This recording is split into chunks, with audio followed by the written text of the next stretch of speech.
All right, so we are on the main stage. So I'm going to go ahead and post my presentation here for you guys. And make sure you can have that, okay. And then I'm going to pin this in here. All right, so this is the presentation I'm going to be given. I'll probably usually say next slide, or for some of the ones that just have pictures, it'll be a pretty quick transition into the next one here. So I'll go ahead and start. Thank you everybody for coming. It's a pleasure to be here. Thank you, Jesse and Discord for allowing us to join. As Jesse said, my name is Chris Pusczak, or most people call me by my nickname, Crispy. I'm the CEO and creative director of SymbioVR. Today we're going to be talking about virtual reality and more specifically the peripherals that are really with virtual reality to kind of give a deeper level of immersion. Yeah, pretty much merged both the same, Jesse. Crispy. That's how it kind of came about. So VR in today's world is really starting to boom.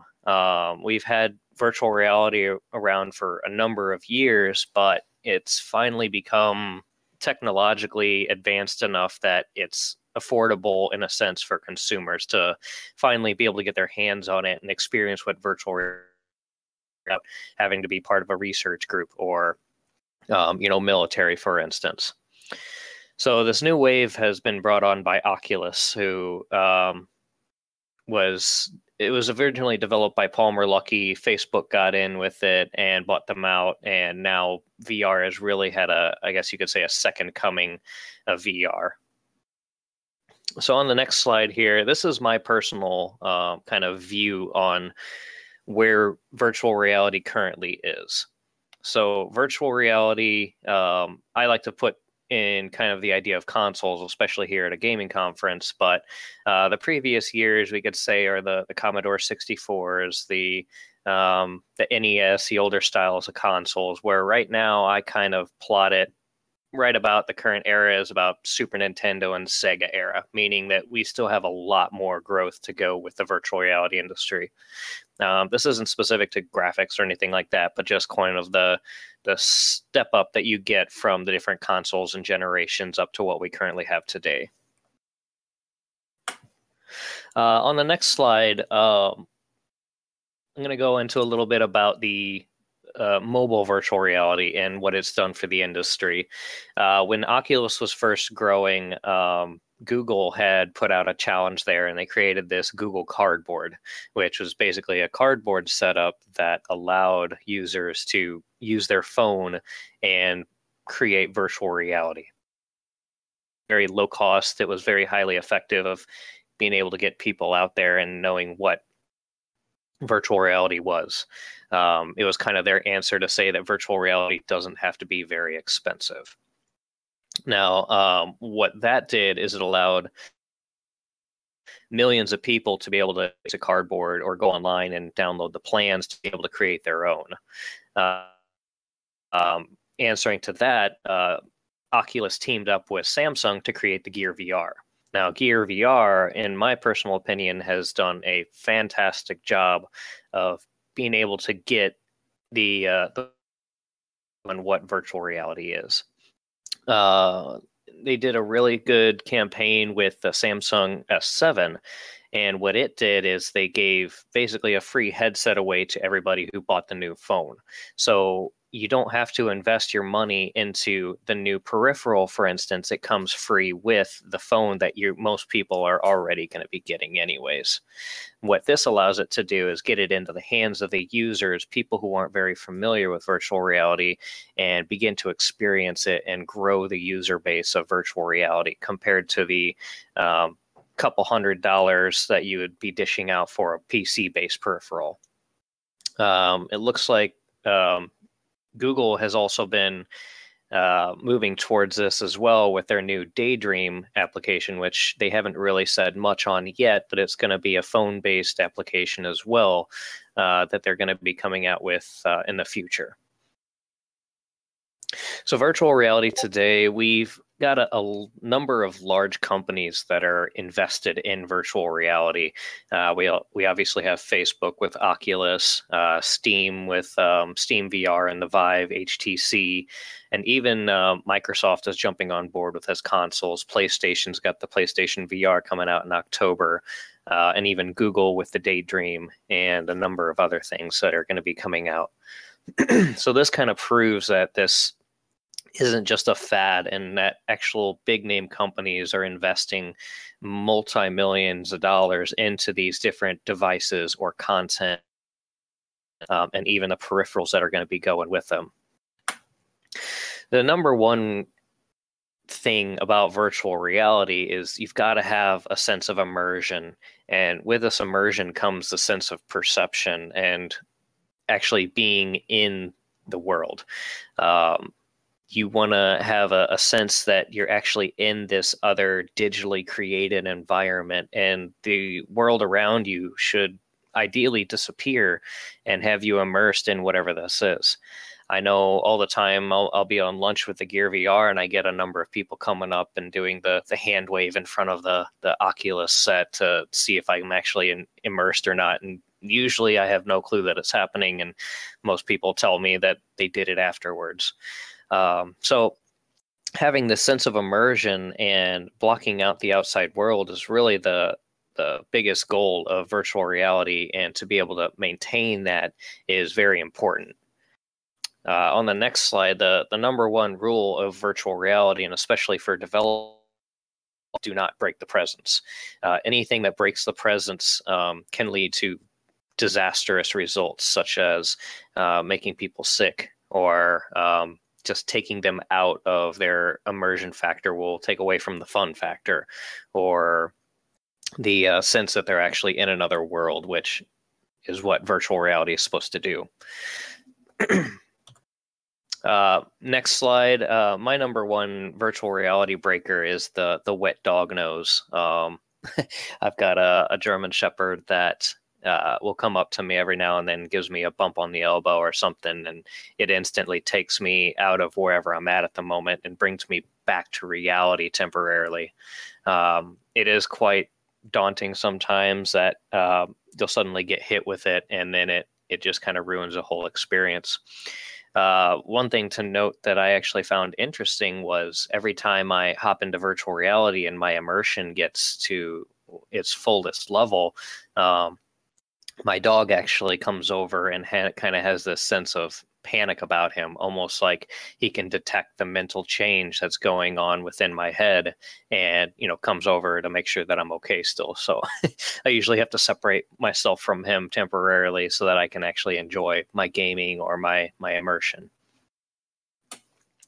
Next slide, I see, and most people see, the ultimate goal of virtual reality would be a full dive technology, meaning it would use some sort of hardware to be able to tap into your mind or your brain to be able to put you into this world for, at its highest level, where it inputs all of your senses, the ability to feel pain, for instance, be able to smell the different things around you, hear everything, and it would have your body basically sitting there in a comatose-like state while your mind is fully engrossed in this digital environment. So some of the downfalls that I potentially see with this is, one is it safe?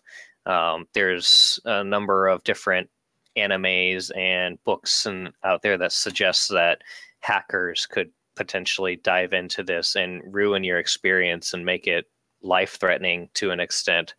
Sword Art Online is one of the more recent ones that kind of shows this off, where the users put on this headset and get trapped in the game. If they try and pull off the headset through outside means, such as a family member, or if they die in the game, it'll send a signal to actually destroy their brain and kill them.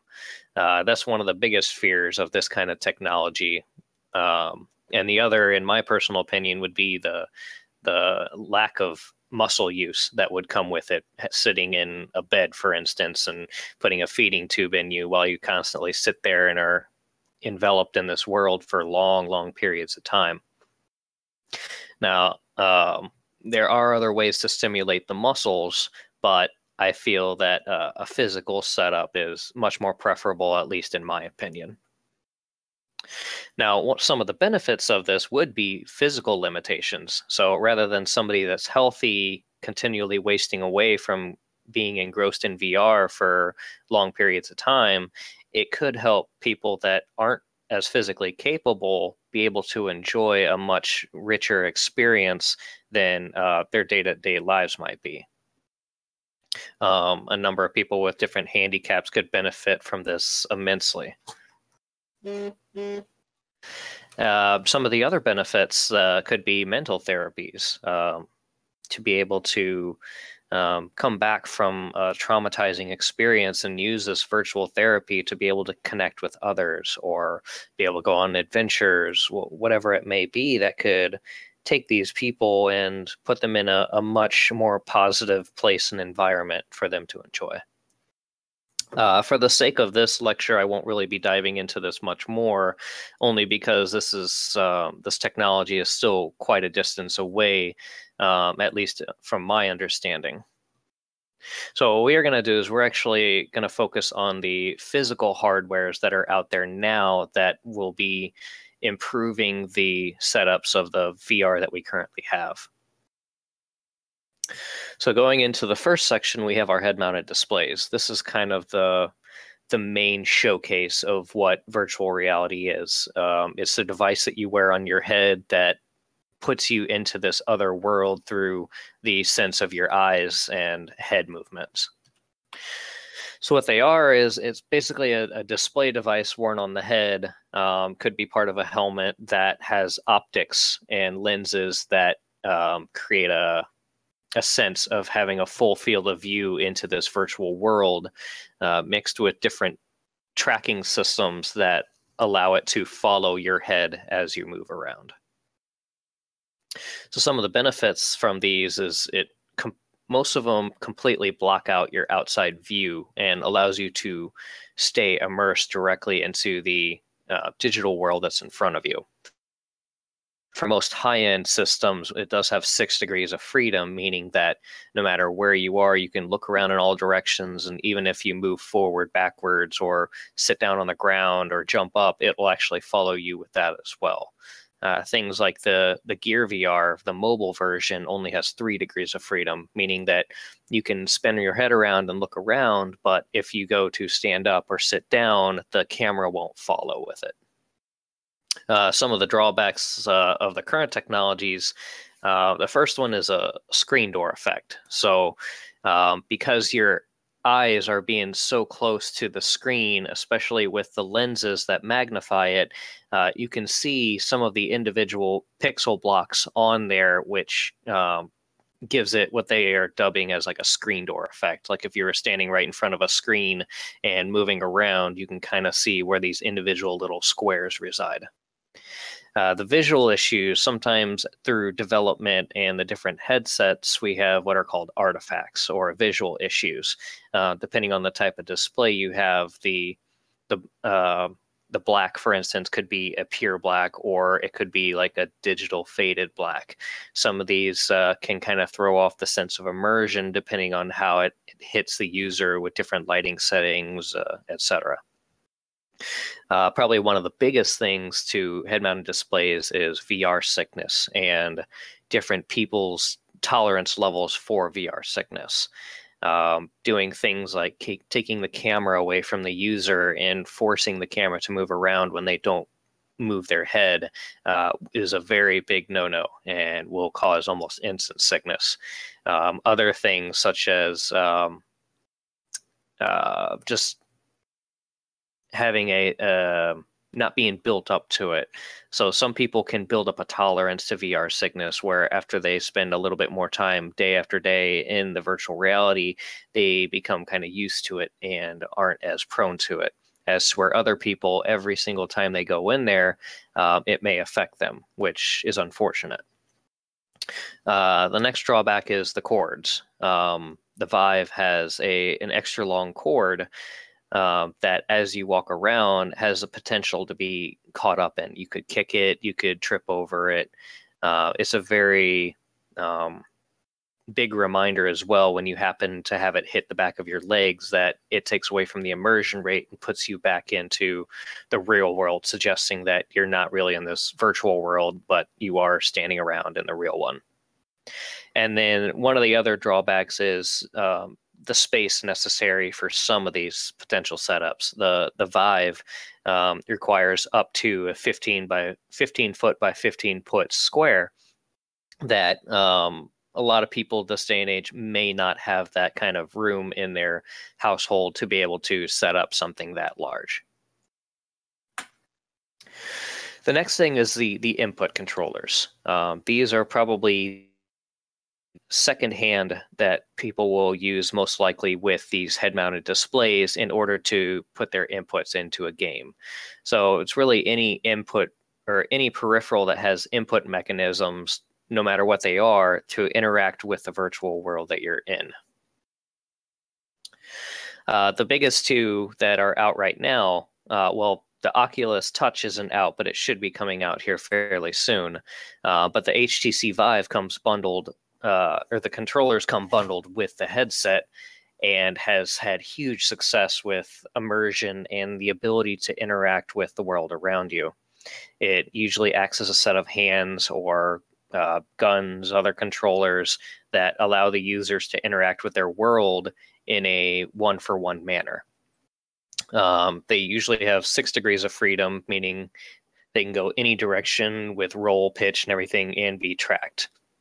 A lot of users say that it feels very natural, that they almost feel that it's an extension of their hands and arms to interact with this world. And through the different triggers or buttons, touchpads that they usually have, they have a lot different, a variety of different ways that you can triggers being very good for grabbing and letting go, pulling a virtual trigger on a gun.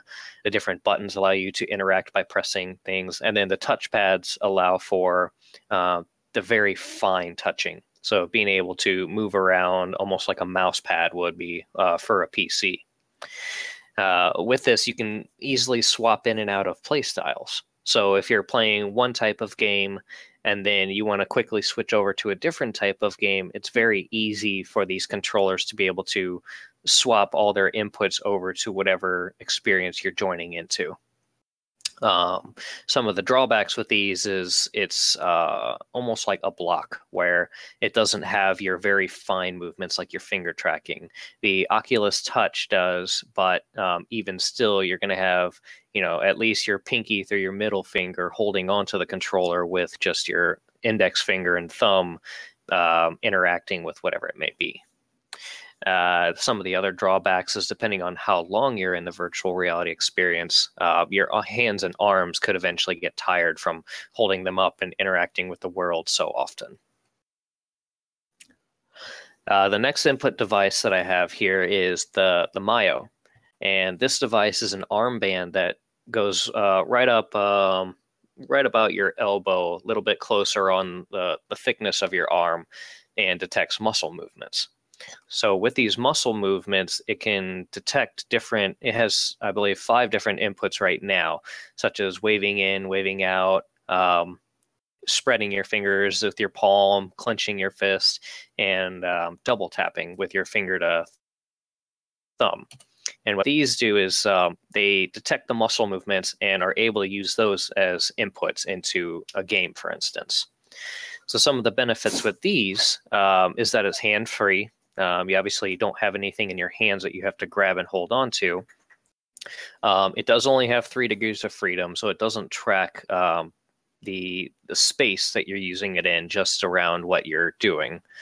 But it does have somewhat natural input. So thinking of being Iron Man and shooting off a plasma blast, you can actually perform that action, and it could perform that in the game as well. As well as the fatigue. You're not sitting there holding on to and clenching a device for however long you're playing, so that frees up your hands to be doing other things. Some of the drawbacks is it does have some accuracy issues. The developers do provide a training element to it that you can train the device to your inputs, but it does still have some issues as well. through personal testing of a number of different users, we found that there's also some tracking issues. There's some sensors that go about the inside of the armband that can be interfered with, such as arm thickness. If the arm is too thick, you may not be able to get the device up fully on the right spot on the arm, as well as we found users that have very thin arms, the device would kind of free float in above their arm, and they would have to physically hold it in order for it to work. As well as we found users that have some thicker body hair on their forearms, the sensors wouldn't be able to touch the skin, which interfered with the tracking of it. And finally, it doesn't have that 6 degrees of freedom. With it only having 3 degrees of freedom, you usually have to combine it with another peripheral in order for it to get 6 degrees of freedom if you want. The next device is the Leap Motion. The Leap Motion is a great device. It's very similar to the Kinect for the Xbox. And what it does is it focuses on... the question was, what is degrees of freedom? Best way to describe this is, let's say, with the head-mounted display. If your head was at the center of a sphere, it's the ability to look left and right, up, down, and then tilting your head left and right. So like touching your ear to your shoulder. Those are 3 degrees of freedom. So being able to look in those different directions, that is the first 3 degrees of freedom. Then to add into that, if the 6 degrees of freedom would be, if you were from that sphere, if you were to stand up or sit down, that axis of being able to move up and down is another degree. The next one would be sidestepping left and right, would be the 5th degree. And then finally being able to walk forward and back would be the 6th degree. So those are the 6 degrees of freedom that allow devices. So if it only has 3 degrees of freedom, you can spin it around and move it, and it'll detect that motion. But if you were to go walking around, it wouldn't understand that you're moving the device around within that space. It just knows that it's spinning around on its own different axes. Does that answer your question?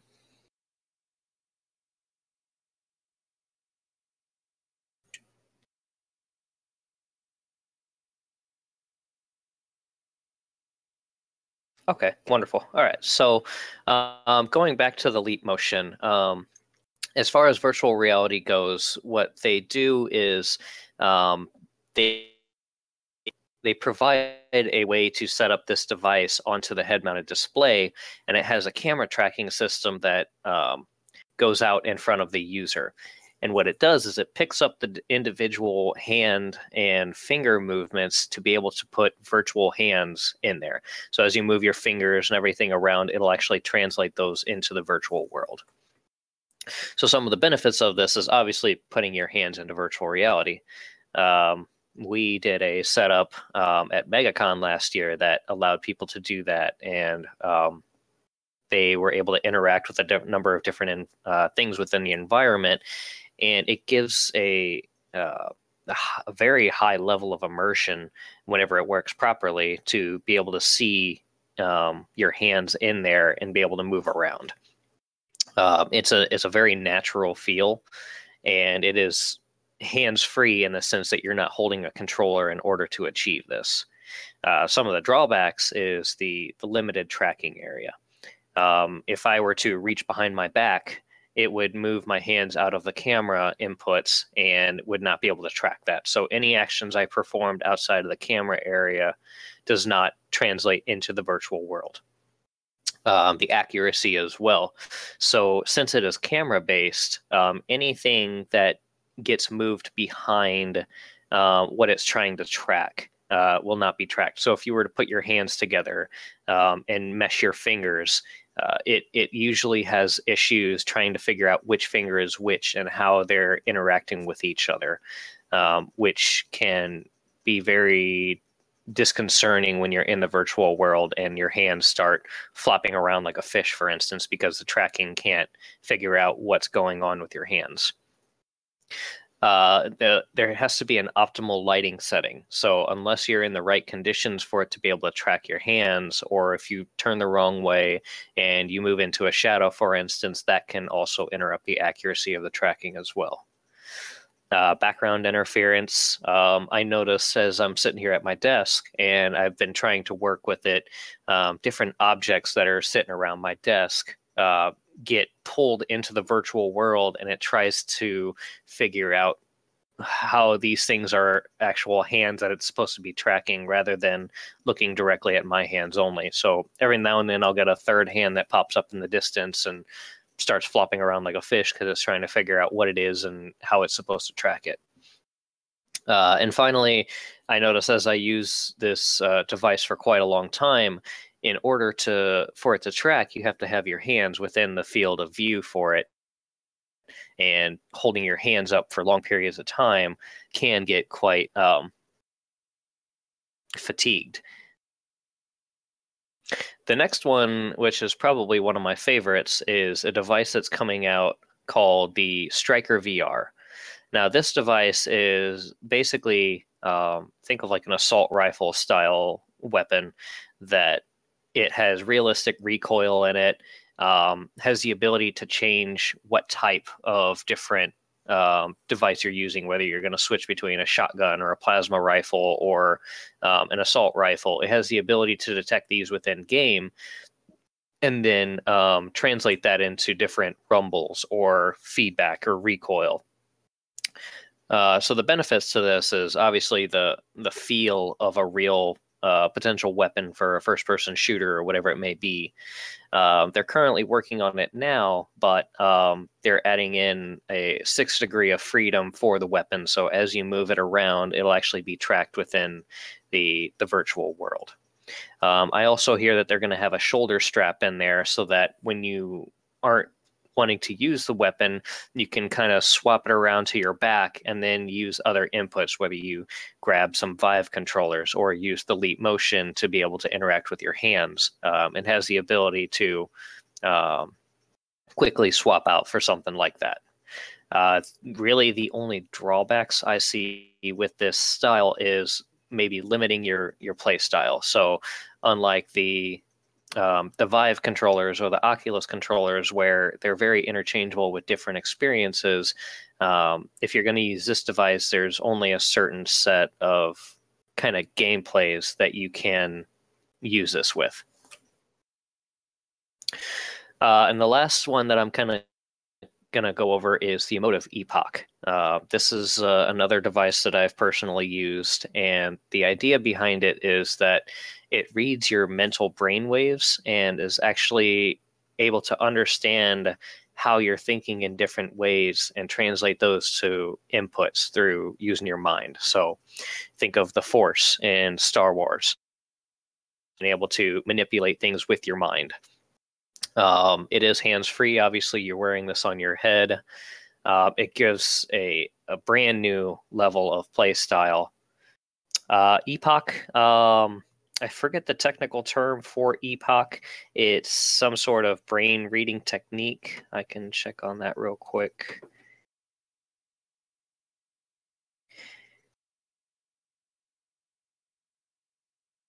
I don't have an immediate answer for that. If somebody wants to potentially look it up and post it in there, if not after the talk, I can double check on that and give you an answer. But basically, it's a style of being able to read the electrical energy that is being output by your brain and then translating it.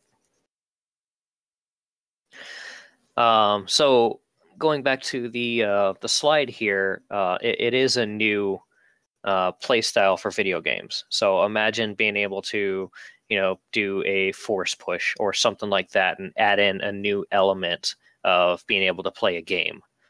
It also has the potential to give you a fitness boost for your mind. It has been shown to potentially make people smarter, or at least trying to flex their mind muscle. The more you use your mind in a specific way, the more potential it has to do different things, such as raising intelligence or being able to memorize things, which is another different type of play styles that you can use for this device. Some of the drawbacks for it, though, it does require a lot of multiple training sessions in order for it to understand how you think. Each brain, the folds and flaps of the way a person's brain is set up is almost like a fingerprint. It's very individual for every user. They have different core areas that do the same thing, but the individual spots are unique to each person. So it requires multiple sessions to be able to understand how you think about different things.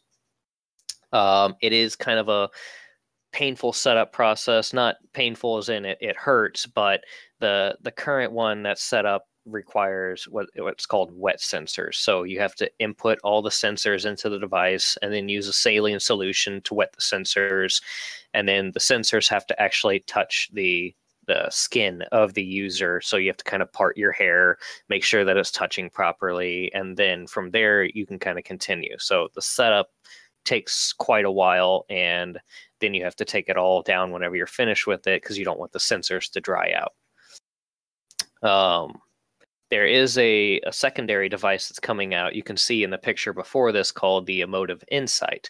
And this is actually a dry sensor setup that can actually go over hair and should be able, I don't think it can read as much activity as the wet sensor one, but it's supposed to be used for physical fitness and number of other things. The accuracy can be quite wrong at times if you don't set up your training sessions properly. And then also some users I found have a hard time trying to figure out exactly how to switch to this being able to use their mind in a specific way to control something. Some people find it very natural, others can find it very hard to try and switch over to this, as well as getting mental fatigue and headaches. If you're not used to this device, putting pressure onto your head, or if you haven't used it very often, people are very prone to getting headaches after they've used it for a little while. But I found that after using it for quite a bit of time, that usually goes away. So moving on from the controller inputs, the next core area that I look at is the spatial audio. And what spatial audio is basically giving precise sound direction within the virtual reality environment. It's kind of similar to surround sound, but it's not exactly. It actually uses the objects within the virtual reality world to send out the sound from a specific location, but it also adds in realistic physics. Whenever you listen and hear things from the real world, your ears have a number of different mechanisms within them, such as your cholera and eardrum, that listen for these sounds. And because obviously they're so spaced apart on your head, different sounds hit your ears at different times with reverberations and echoes. And that's what spatial audio is working towards, is to be very realistic on everything that you would normally hear in the real world and how your physical body accepts those. So some of the benefits from this is obviously having a precise location on where things are happening within your virtual environment. So being able to hear an explosion or a gun going off behind you and understanding where the action is. So maybe for a competitive game, it'll allow you to understand where certain things are, so you can go to that and interact however you need to. It also raises the immersion level compared to, for instance, an ambient sound that just is always going on around you and doesn't have a precise location for it, or just 2D sounds that kind of sound very flat and they don't have that distance or that echo that you would normally hear from something you would experience in the real world. Also, some of the drawbacks is if you're wearing headphones for a long time, you may have that comfort or fatigue. If you decide not to use headphones, it could be a distraction to others. So if there's other people trying to enjoy something in the room around you, it could be interfering for them, as well as if you're not using headphones, let's say a TV's going on in the background or something, that may interfere with your personal playing, which will break the immersion rate for you. The next thing that I'm looking at is voice commands. This is probably one of my favorite things. Voice commands, what they are is using your own verbal, physical words to control an action. So many of you may be familiar with Iron Man's Jarvis system, where he can interact with this computer system and it can do a lot of tasks for him without him physically himself. We can also see these in mobile phones such as the Siri or Cortana. One example that I can use with this is I play a game called Elite Dangerous, which is basically a space simulator where you can go out there and do a number of different jobs, whatever you want to do. I use a flight stick and throttle for my experiences, but those buttons are very limited on with all the different actions that are available within the game.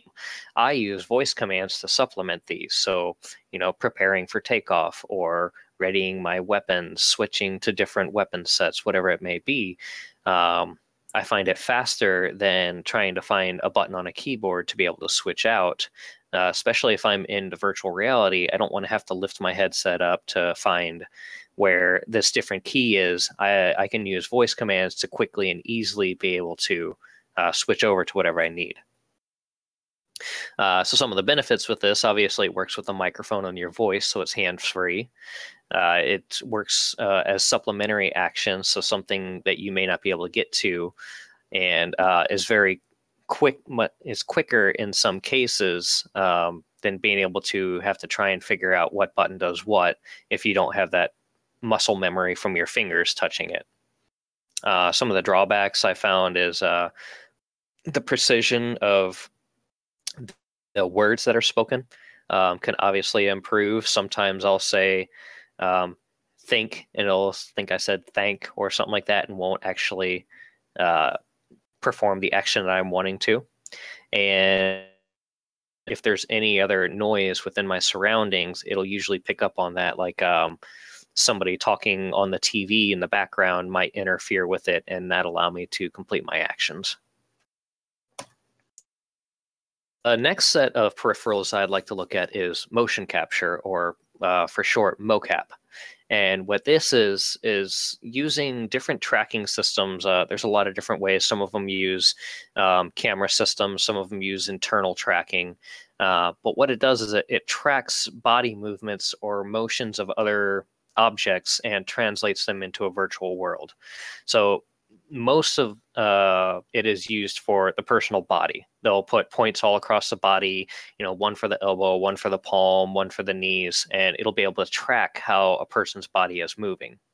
Other systems have it set up like the Striker VR, the assault rifle one. You can add a tracker to that to give 2 different points of understanding on where it is. That'll help create the motion capture of where this device is supposed to be in the virtual world. So it can be put on, let's say, somebody has a prop of a sword, and you put one on each end. It'll help track where this device is supposed to be in the virtual world.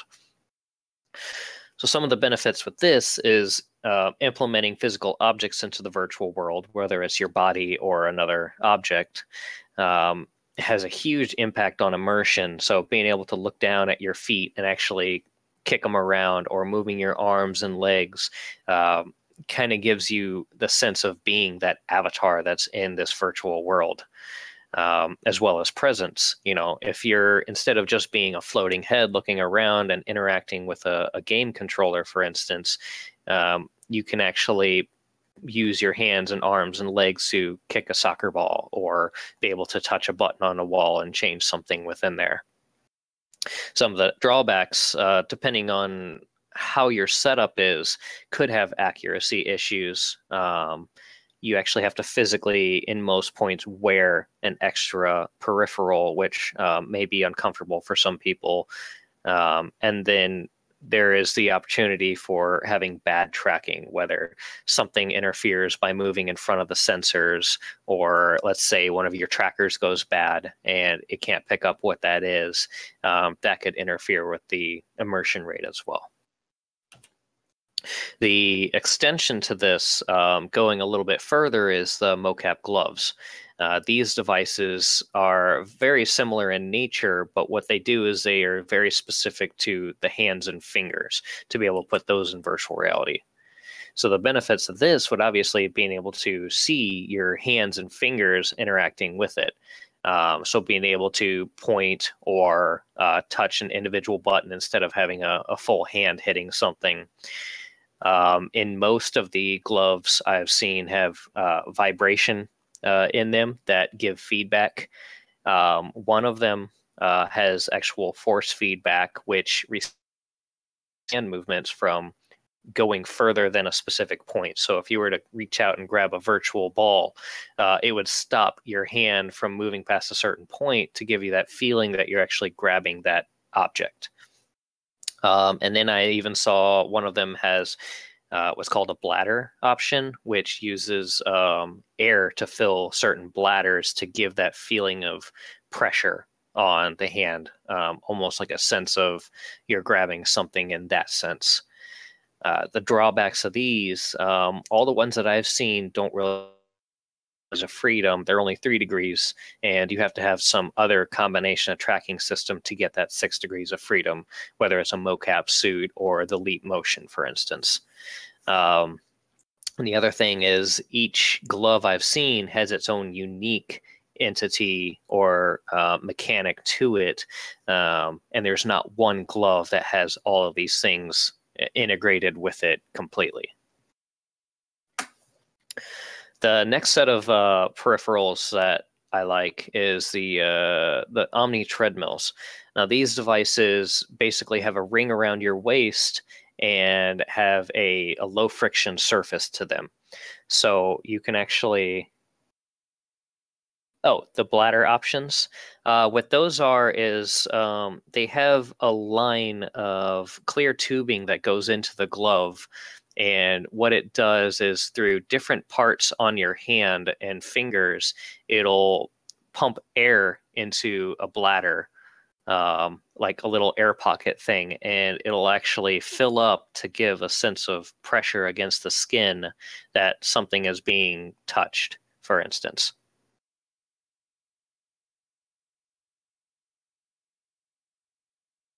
Okay, wonderful.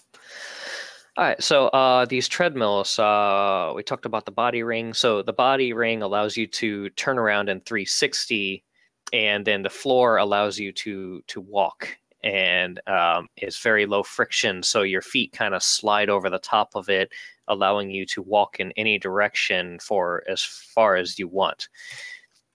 So now some of the benefits, the one that's on the left, the Cybrith Virtualizer, actually has the ability to the ring will follow you if you move up and down. So you can jump, you can duck, you can walk and run. It has the ability to sense how fast you're moving. So rather than current games where you press the run button and it goes immediately from a walk to a sprint, it can sense everything in between to see if you're just doing a light jog or a quick run or a full out sprint.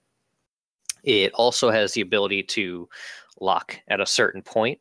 So let's say you enter a vehicle within the virtual world, you can actually sit down and it'll lock into place. So you can drive around, for instance, or ride a horse or a dragon or whatever it may be in the virtual world. And then when you're ready, you simply exit the vehicle and it unlocks to be able to stand back up again. The one on the left, the Cybrith Virtualizer, also has floor haptics. So let's say a grenade goes off near your feet, or a giant T-Rex happens to be stomping around you, it'll actually vibrate the floor. Haptics are, for instance, vibrations or something that give you feedback from the virtual world, which we'll actually be going into in just a moment here. So on top of the haptics, it's also a great benefit for personal fitness. So imagine walking around Skyrim for hours and hours at a time without even thinking about it. Really, you're kind of doing a physical workout, walking around and getting more exercise out of this. But on the drawbacks of that, obviously, it's a lot of people don't necessarily want to be walking around on their game. They want to use the ability to use a teleport mechanic, for instance, that the Vive has, or be able to just use a control stick to be able to walk around without physically having to run around the virtual world. Also, the walking around isn't 100%. A lot of people say that it's not as natural as they would expect, and that it's almost like walking on ice. I haven't personally tried it myself, so I can't comment any more on that, but that's what I've heard from feedback. Hopefully, they'll get that a little bit better in the future. The next set of devices that I'm looking at is the haptic feedback systems. And this is to answer your question, Zorak, is these devices use either rumble or some sort of electric stimulation, actuators, sometimes air current, whatever it may be, to give a physical sense of feedback from the virtual world. So a good example of this would be if you're playing a first-person shooter and you get shot in the back, it'll actually give you a hit or a rumble to tell you that you're getting shot in the back or the leg or the arm, the chest, whatever it may be. So some of the benefits from these is it'll give you directional feedback. It can tell you where action's happening within the virtual world, as well as give you that sense of immersion and presence that you're maybe not invincible. You know, if you do get hit, you can actually feel it and understand that things are happening around in the real world or in the digital world. Some of the drawbacks is that it's not true feedback. Obviously, if you're getting shot in the game, you're not getting shot in the real world. You're not going to get that very harsh feeling to it. So the pseudo feedback for certain users, it kind of throws them out of immersion because they understand that it's not one for one, for instance. Though most people, they say it's good enough to be immersed. And the other drawback, as of right now, is none of the devices cover the entire body, though there are some, like the Tesla suit that's supposed to be coming out, that will give you, I think it goes all the way down to the ankles and all the way to the wrists and neck. And what that does is apparently it's going to have the ability to not only have electrical senses, so being able to feel things, but it's supposed to do wind and heat and cold and all these different reactions coming back to you as well. Which leads into my next thing is the environmental feedback. And devices that act on your senses to even further stimulate the environment around you. So the first one would be Pedal VR. And what this does is it's a device you can set up that actually controls wind mechanics. So being able to, for instance, simulate wind all the way up to very high level winds. So if there's a breeze going on compared to, let's say there's a hurricane going on or a tornado in the game, it'll be able to variably change the strength of the wind as well as the direction. If you were to set up multiples of these, let's say 3 or 4 around you in a circle, you could ideally get a very good sense of environmental feedback from that. Also, some of the ways I've looked into it is being able to sense when users are sweating or, you know, their body temperature is raising from pushing themselves and having a good time. It could also signal for it to turn on to cool the user down for them to be able to enjoy their gameplay for a lot longer. The next one is Feel Real, which this one is kind of interesting, I found. It attaches to the bottom of a head-mounted display and has a number of different inputs, the biggest one being an odor generator.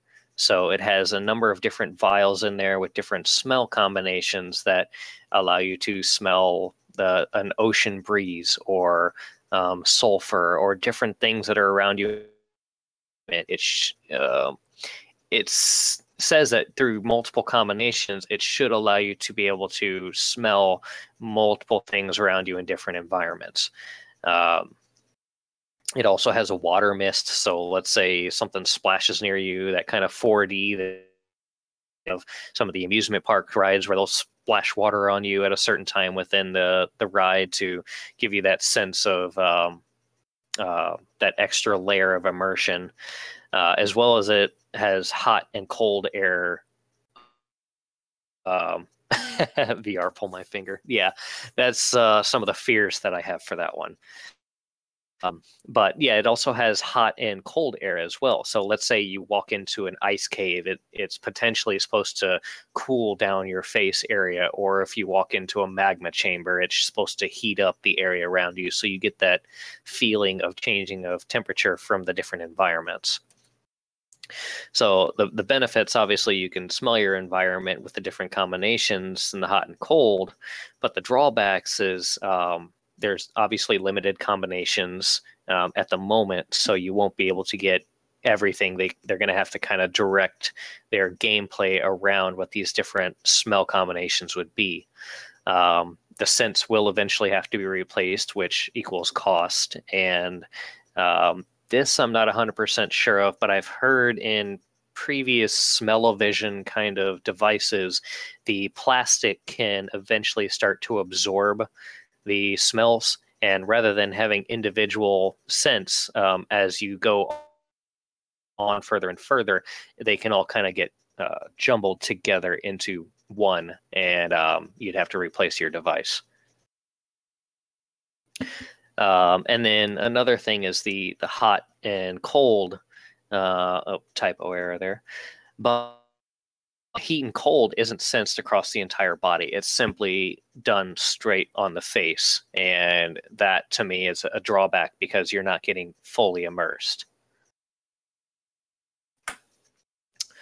So that's kind of an overall of the different types of peripherals that are out there at the moment that can achieve different ways of interacting with your environment.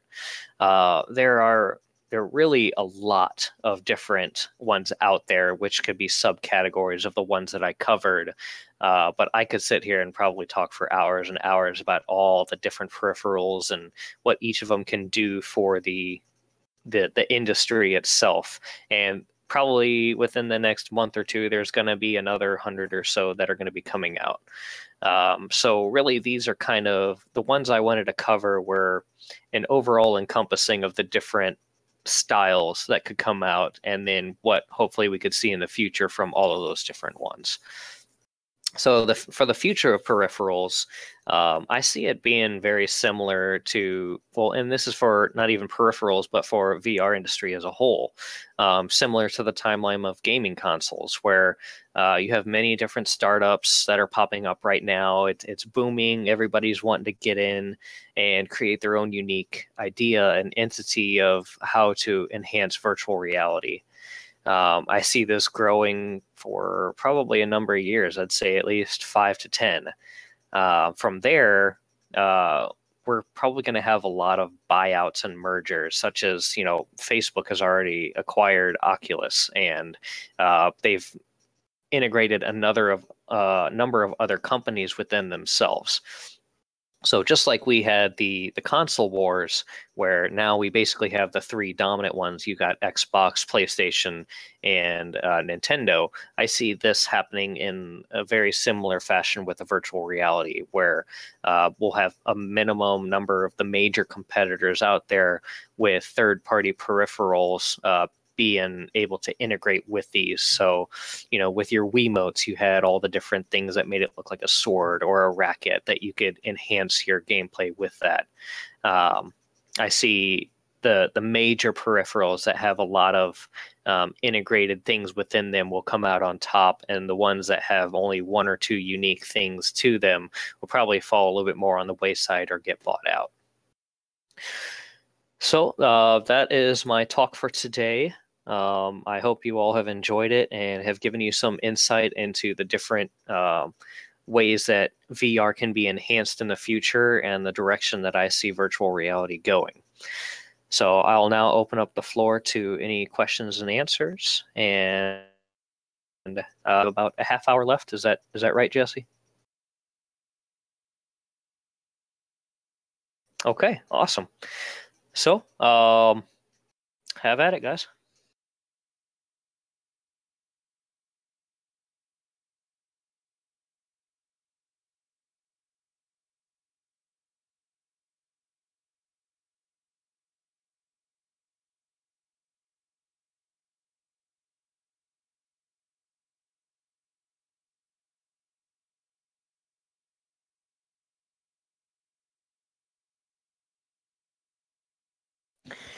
Do you see a future of VR that may look something like the Oasis of Ready Player One?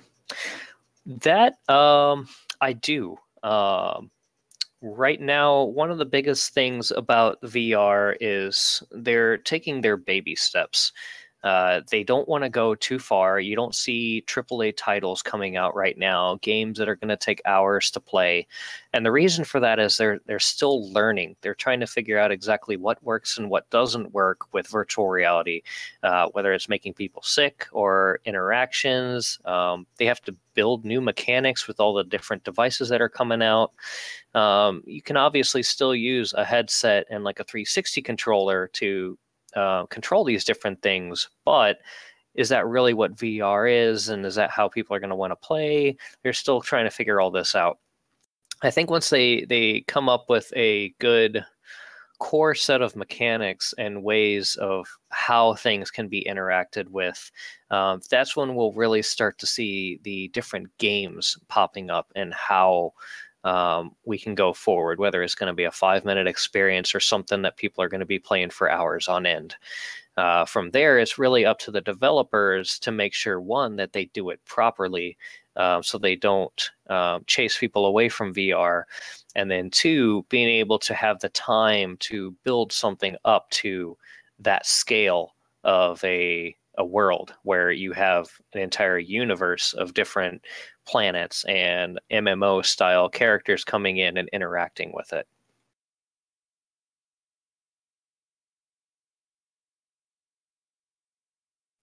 What do you see as the future of VR for educational and business purposes? For business purposes, I see it as being a way to have everything at your fingertips at a very quick notion. Obviously, today, unless you're a very organized person, most people in chaos, kind of like mine is around me right now. It'll be able to give people a quicker way of interacting with things. They can interact with people across the world in real time and with an avatar of their choosing, and to be able to do conferences or let's say that you want to have a virtual meeting and interact with making sure your spreadsheets are correct or documents are in line. They can very quickly and easily point things out, give presentations, whatever it may be. You can also change your environment for your office. So let's say you wanted to be sitting out on a beach while being productive, you could simply and easily do that. To answer your question about the educational side, I see it being very, very big. One of the first questions we have to ask, though, is at what level is it appropriate for users to be in virtual reality? I believe Facebook has set it to age 12 just for safety purposes until further studies are done. But educational is going to be huge. Imagine being able, an astrophysics teacher going out and actually showing how planets are formed and how solar systems interact with each other. Imagine being able to take a virtual tour to a museum. So you have kids here in America that want to go to Rome and be able to see the Colosseums, or Paris to see all the different museums there. They'll actually be able to go to these different locations without actually having to leave the classroom or watching it on a 2D screen.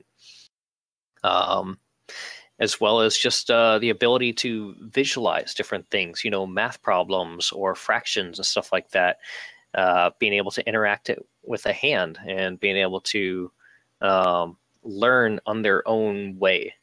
I think is going to be the biggest benefit for the educational side. So let's see, which game or games do you think that are the best in VR, that support VR really well and provide great experiences and immersion today?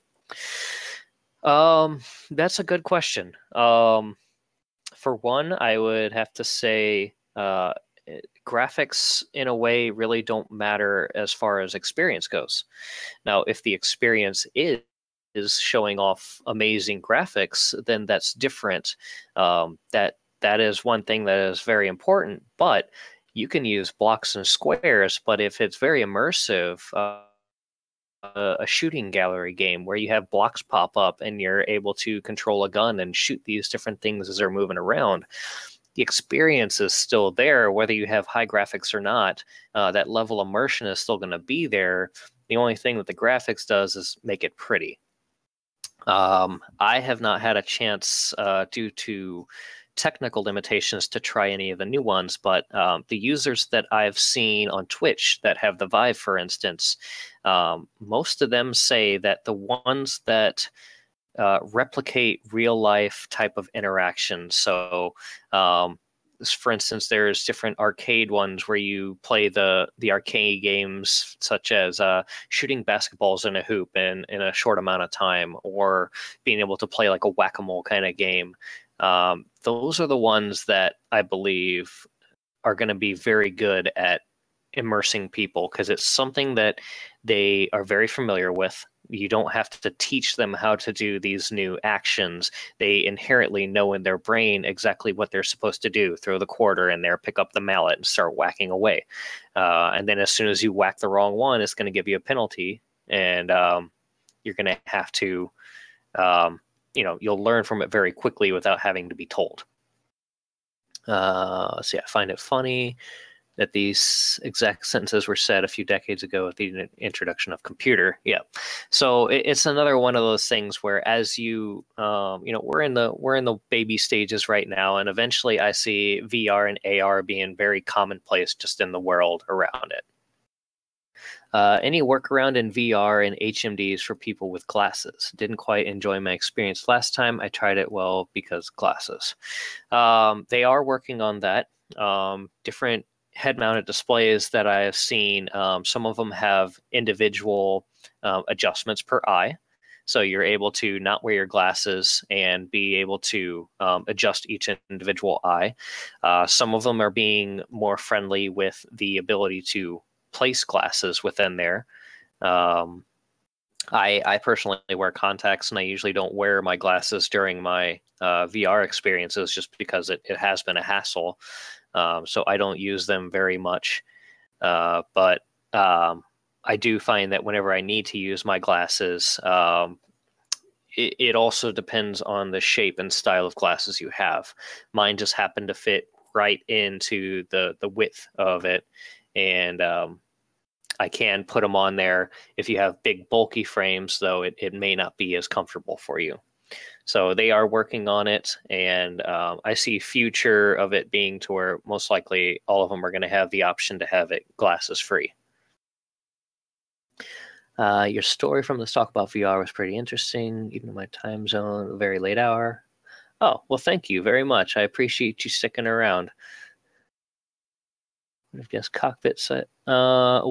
that cockpit seat kind of games will provide the most when occupied with appropriate control in VR. Yeah, there are a number of different ones out there right now. Talon Simulations is a company that's local here to Orlando, and what they do is they have a motion platform with a flight stick and throttle, and the ability to swap those out as need be to play something like Elite Dangerous. There's also devices that remove the input system and is basically just a ride along, kind of like the virtual roller coasters, for instance. And I see those being a big part of it as well. I didn't focus on those as much during this talk, only because I'm not as familiar with them myself. They are here. Sorry if you hear my dog in the background. Sure, go lay down. One moment, everybody. Yeah, a dog whisperer. Lay down. But yeah, so but yeah, I see those being very immersive as well. Those are going to be very nice. Hopefully some of them in the future will have the ability for you to go completely upside down and have gravity feel the effect of being upside down, but that all depends in place. Let me swing back up here a little bit to see. Jesse asked, on the inverse, what do you see as the future of augmented reality? Augmented reality, I see virtual reality being much more of an entertainment-based setup, where you've got your games, you've got your experiences, as to where augmented reality will have those gaming elements, but until they get it proper with the depth and being able to understand how far away things are around you, I don't think it'll be as immersive. I see augmented reality being a productivity tool more than anything. So you've got your architects who are able to design things that are, attached to different points within the world. I see the business person who's on the go all the time, who can use this augmented reality to still be able to see the world around him, but answer a phone call with Skype, for instance, or be able to accept messages and read them as he's on the go. That's really how I see augmented reality being best fit for the world around us. Though I do think Pokemon Go on an augmented reality headset would be amazing. Just saying.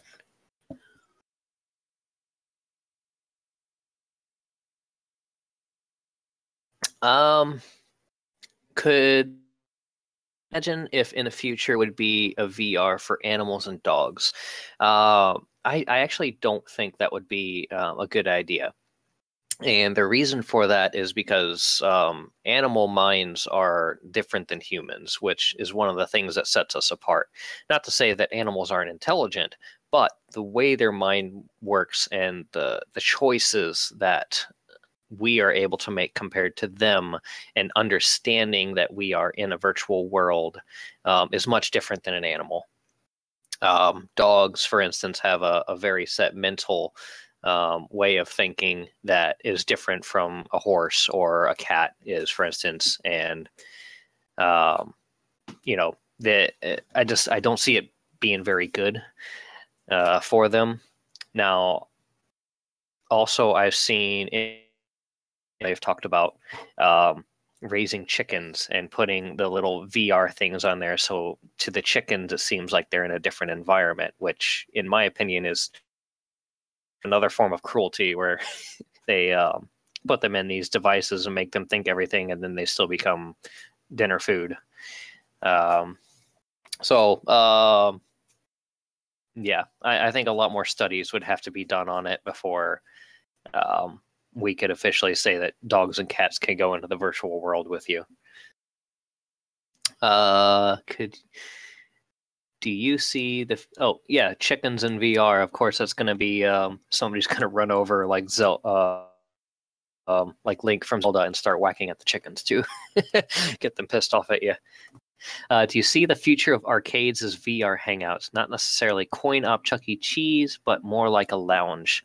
Absolutely. That I think would be a great way of social experience. One, if you don't have the room in your house to be able to do this full setup, or the money to be able to invest in a virtual reality lounge, if you could go somewhere and play in virtual reality for an hour or two once a week, I think that would be a great opportunity for people to be able to try before you buy, or maybe go out with your friends and spend a night out there challenging each other to try and beat each other's high score, or whatever it may be.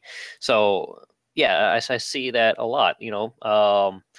If you were to get a coffee and just sit there and enjoy watching other people play, or linking systems together to be able to duke it out and have a virtual street fight or a virtual laser tag scenario, that's really going to bring people together. VR lounge would be cool. Open Meadow Simulator. All right. Until what time do you think a good stable VR peripheral would be designed? Well, I think we kind of have that now. As far as in terms of every last peripheral, I think it's really going to depend on how popular they become and how they'll, what funds go towards what device based on popularity. With the head-mounted displays, I think that the Vive and the controllers that come with that are a very well designed and a very stable way to be in the VR. Obviously, they're only going to improve from there, but with a lot of technologies, there's always the question on perfection. Everything is constantly being updated to the bigger and better and best, that I don't think we will ever have a perfect VR system or individual peripheral to be able to go with it. Because people are always going to find new ways of innovating and making things faster, making things look better, making things feel better, that I don't think we will ever have the perfect one.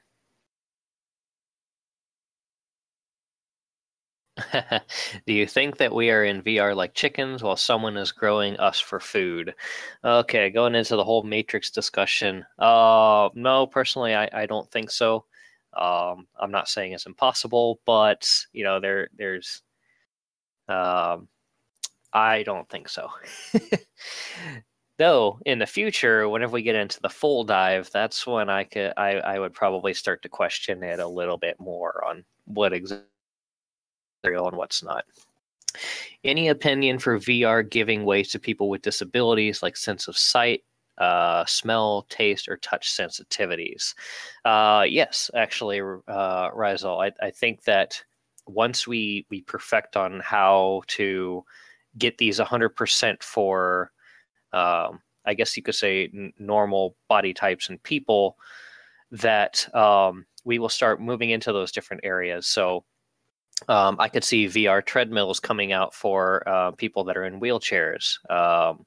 The smell might be a little hard to do, but if we eventually have a way of tapping into the mental structure to give that sense of smelling this or that, sight is always an interesting one. But if we have some way of tapping in to give somebody a way of getting like an echolocation or something like that, or tapping into actually give them a sight in a virtual world. It's probably distant future, but I'm not going to say it's impossible. They would probably start with the more easier things that are less challenging, and then from there, they'll just keep building upon it. But I don't think that virtual reality will be the ones heading that up. I think third-party companies that are specifically focusing those disabilities are going to be perfecting those methods, and then they could potentially translate them into VR and integrate them later in the future. If I wanted a good standard VR setup, what would be a good standard to set for a nice experience without going overboard? So Jesse, are you talking about what experience should you test out first, or are you talking about what physical hardware you should start out with?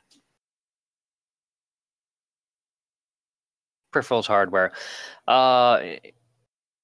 It depends on what you want to do, but I would say the first two, to start off, I would probably try something like the Gear VR. Just make sure that that your body isn't prone to a lot of VR sickness or something like that. That'll give you the initial, hey, can I do this? Can I not do this? Feel. From there, you have your two big choices, well, three coming up soon, of the Oculus, the Vive, and the PSVR. Now, the PSVR is going to be a great way to set up on your head. I've tried it. It feels very easy to put on and conform to your specific needs. But I heard that the hand controllers and the peripherals to interact with can be harsh. So the I forget what they call them, like the light sticks that they have very bad tracking, which can interfere. Oculus is a good headset that has sound integrated into it, But without the touch controllers being out right now, you're basically limited to your PlayStation 4 or your Xbox One controllers to control everything.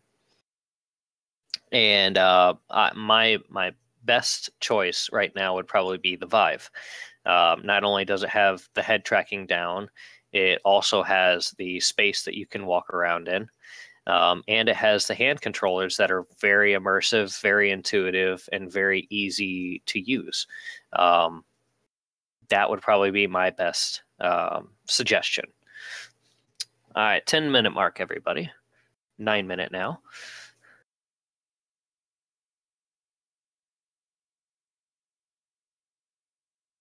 I don't think there's any questions. Oh, can VR have any scientific applications? Yes. I think that would probably go into the educational side of thing, but from a standpoint of learning science, or from a scientific standpoint, they posted in here, NASA is able to kind of give a sense of what it's like to be in space, or it can take you. I think I saw one now that shows how medicine is applied to cancer cells and how it actually helps combat cancer. Is a VR setup really have to be specs heavy? Well, you do need a minimum setup right now. The graphics card is probably the biggest thing to focus around. You want a really good graphics card to be able to handle it, because if you start getting jutter or latency issues, then it's going to be a very bad experience. From there, your other things don't have to be as high up, but you want to make sure you have at least a stable VR experience, because if not, that's when the VR sickness starts to happen and people start getting put off by VR, and we don't want to put them in that direction. We want to put them back into the positive direction. Yeah, and they're starting to come out with. I mean, it's already being very innovative. You've seen the graphics cards are starting to get to be a lot lower cost for more power. And that's because since the popularity of VR has been growing, they've been focusing their time and energy and costs into making technology better for virtual reality. And just like everything, you've got your smartphones, you've got your disc players, and all those that, whenever they're first released, are very high price point in terms for that specific device. And as they go on, popularity grows and more research and technology and everything is integrated into them. They will get cheaper and cheaper, especially with competition. You know, obviously this company wants to make the better headset with the more technology at a better cost. If that continues to be a trend, the prices will be driven down as well. I think VR can be used to overcome fears. What do you think? Yes, absolutely. There have already been success stories where people that are afraid of spiders, for instance, they'll put them in that situation without it actually being real, and they've been able to overcome their fear of that, fear of heights, fear of the dark. A lot of different areas people have been working with and have had success stories with those. One of the other major areas that I've seen is post-traumatic stress disorder. People coming back from the war are able to use virtual reality as a therapy to be able to slowly ease their mental stress and be able to reintegrate them into society at a much higher rate than just bringing them back and saying, oh, you're on your own. So there are a lot of good success stories out there. I'm not as familiar with all the research and techniques that have been involved with it, but I have read on the articles and stories about them. Looks like we got about 5 minutes left, so a couple more questions.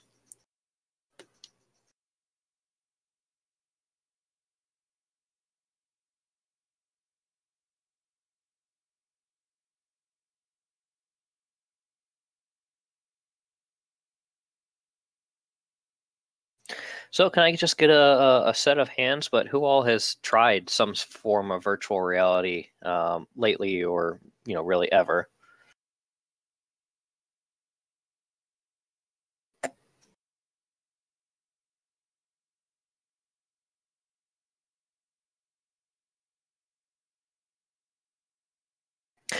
Do I have a VR setup? Yes and no. So we did have a VR setup. We were working pretty well with the Oculus DK2, which is the dev kit 2. And the issue came up where as they were moving towards their consumer version, it got to a point where they started setting a minimum graphics card that has to be used. And the issue with ours is we did not have the graphics card needed for these new setups. So currently, we are not able to use a head-mounted display, which is very sad. We're working on getting ourselves a new dev computer, but we're working towards that. I did get to try the Vive the other day at one of the local GameStops, which was amazing. But until we get that new dev setup, we're basically working with a lot of our different peripherals and creating experiences with those. But we can't test them in VR at the moment.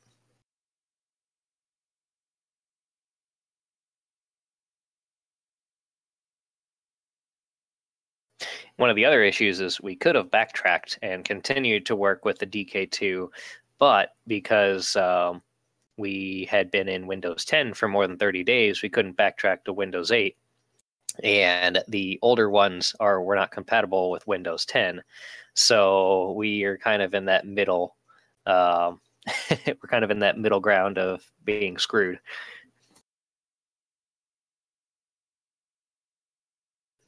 Vive. So the question was DK1, 2, OSVR, CV1, or the Vive. I'm going to have to go with Vive. OSVR is a great idea for working with kind of like a hacker's head-mounted display. So you can pull it apart, integrate different things that you want to with it. But I heard that as far as its level of immersion and everything, it's only about DK1, maybe DK2 level. And they've specifically stated that they aren't trying to be competitors with or Vive, but they want to provide a new way of being able to test and integrate different devices into it. So, all right, we are at the 2-minute mark.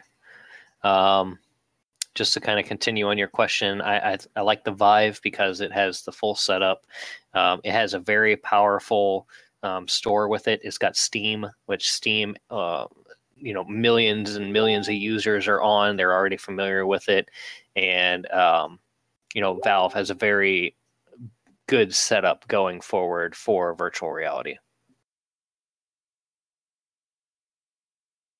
All right, last question. Well, would we be able to experience death in VR? I don't know, because I don't know of anybody that really knows exactly what death is like. There's no way to tell. I mean, obviously we can get shot and disappear, and yeah, screen would go black. But most likely we would be revived unless it was a permadeath game. All right, guys. Well, I think that's all the time that I have. Jesse, you have anything outgoing or anything left for that? All right, wonderful. Well, thank you guys so much. I'm glad to be here. I hope everybody got something out of this and has a much better idea of VR and the peripherals going forward. So thank you for having me, and I hope everybody has a wonderful, great day. Thank you so much, Crispy.